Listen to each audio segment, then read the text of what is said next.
दशरथ के पिता का नाम राजा अज के पिता का नाम राजा रघु। और रघु इस परिवार में बड़े प्रसिद्ध राजा हुए हैं। कहा भी जाता है रघुकुल रीत सदा चली आई, प्राण जाए पर वचन न जाए। तो रघु के समय की घटना है।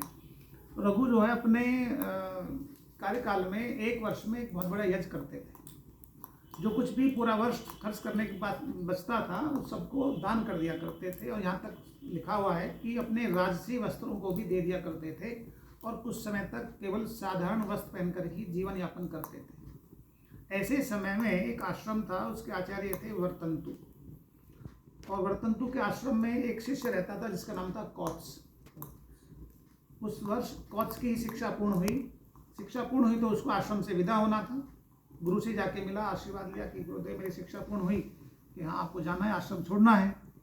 मैं छोड़ना तो चाहता हूँ लेकिन मैं आपको कुछ गुरु दक्षिणा देना चाहता हूँ, बताइए गुरु दक्षिणा में क्या दिया जाए। तो गुरु ने कहा आपसे कुछ नहीं चाहिए, आपने बहुत अच्छे से शिक्षा पूर्ण की, कभी परेशान नहीं किया और आपकी उस अच्छे व्यवहार से मैं संतुष्ट हूँ। मैंने उसी को गुरु दक्षिणा मान लिया है, आप यहाँ से प्रस्थान कर सकते हैं।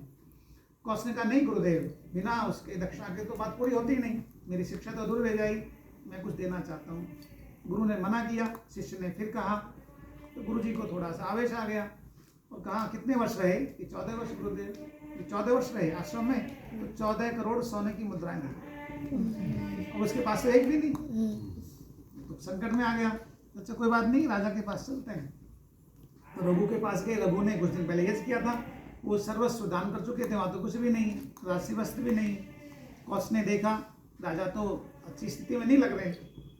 राजा ने उनका स्वागत किया और फिर आने का कारण पूछा तो कहा कि गुरु को गुरु दक्षिणा में देने के लिए 14 करोड़ मुद्राएं चाहिए। तो रघु ने कहा अभी तो हमारे पास नहीं है, अब 2-4 दिन हमारे अतिथि बन के यहीं रुको और हम व्यवस्था करते हैं, खाली हाथ तो नहीं जाने देंगे। मंत्री को बुलाया, सेनापति को बुलाया, कहा अभी ब्राह्मण देव घर पर आए हैं और उनकी दक्षिणा की व्यवस्था करनी है, धन तो है नहीं हमारे पास, क्या करें। तो सुझाव आया भाई कुबेर कब काम आएगा, कुबेर धन के मालिक हैं, स्वामी, हम पास बहुत सारा धन है। कुबेर ठीक है, तो फिर युद्ध की तैयारी करो, युद्ध में कुबेर को हराएंगे और वहां से धन लेकर आएंगे, तब इनको दे देंगे। अब कुबेर के गुप्तचर भी वहां रहते थे। जब उनको सूचना मिली तो उन्होंने अपने राजा को सूचित कर दिया कि रघु के यहाँ से युद्ध होने वाला है, क्यों, उन्हें धन चाहिए। अब कुबेर की सेना बहुत छोटी सी, राज्य बहुत छोटा सा, रघु बहुत प्रतापी राजा, सोचा मेरी हार तो निश्चित है, तो धन तो तब भी देना पड़ेगा, इससे अच्छा पहले दे देता हूँ। तो उन्होंने बिना युद्ध के ही बहुत सारा धन, हो सकता है 25-30-40 करोड़ रहा होगा, इतना सारा धन भेज दिया। और जब राजा को सूचना मिली कि भाई धन आ गया है, अब उन्होंने कौत्स को बुलाया कि धन ले जाइए, कि इसमें से 14 करोड़ दीजिए। तो 14 करोड़ नहीं, सारा आपके नाम से आया है, सारा आपका है, सारा आपका है।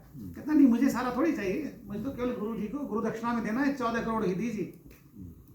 वो लेने को तैयार नहीं और वो रखने को तैयार नहीं। देखो कैसी विचित्र बात थी, उस समय के लोगों की भावना कितनी पवित्र होती थी। तो उन्होंने अपने गुरु से पूछा, कुल गुरु से, तब उन्हें व्यवस्था दी कि इनको 14 करोड़ ही दो और जो बचे उसको आप देश के विकास में, खासतौर से मुख्य रूप से गौ पालन में, गौ रक्षा में इसको खर्च कर दीजिए। इसका कोई राज्य का विशेष काम नहीं करना है, इसका एक ही काम होगा जो बचा हुआ है, गायों के संरक्षण में खर्च होना चाहिए। वो हो गया। वो 14 करोड़ लेके गुरु के पास गए, गुरु को अर्पित किया। गुरु ने कहा ठीक है ले आए, गुरु को रख दीजिए, वो रख के चला गया।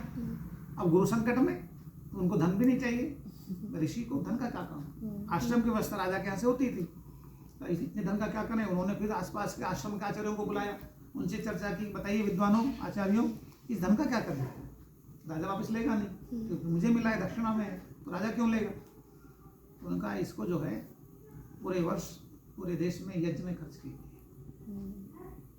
तो रघु भी यज्ञ करते थे और जो 14 करोड़ स्वर्ण मुद्राएं उस समय मिली वो सब की सब यज्ञ के लिए दान कर दी गई। इस प्रकार से हम कह सकते हैं कि यज्ञ की परंपरा, ये तो एक कहानी मिलती है, उससे भी पुराने जो इनके भी जो पूर्वज हुए, राजा रघु के पिता का नाम दिलीप था, दिलीप के पिता का नाम राजा भगीरथ था, उनसे ऊपर कददीप थे, उनसे ऊपर पुरोहित और सुखमंजस और राजा सगर तक का नाम इतिहास में कहीं कहीं पर आता है। तो इनके पूरे परिवार में उससे ऊपर कहीं जाके इक्ष्वाकु आते हैं, फिर राजा मनु आते हैं। मनु का नाम सबने सुना हुआ है, उनकी पुस्तक मनुस्मृति है, वहाँ से हमारा सारा जो विधि विधान है वो सब मनुस्मृति के आधार पर चलता है।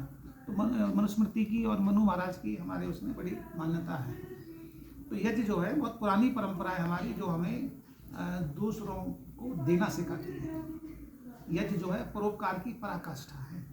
परोपकार करना हो, आपने किसी को भोजन कराया, एक व्यक्ति की भूख शांत की, या अपने 100 की व्यवस्था करी तो 100 लोगों तक भोजन पहुंचा, आपने कंबल दान किया 10, 20, 100, 50, उतने लोगों की सर्दी शांत हुई। ये यज्ञ के द्वारा जो भी इस वायु को ग्रहण करेगा उस तक भी इसका लाभ पहुंचेगा। तो इसलिए कहते हैं यज्ञ जो है वो सबसे बड़ा दान है। इसके द्वारा जिनको हम नहीं चाहते, हमें नहीं पता है, और कोई आप गिनती नहीं गिन सकते, उतने लोगों तक इसका लाभ पहुंचने वाला है। इसलिए यज्ञ की हमारे यहाँ बड़ी विशेषता है, परंपरा है।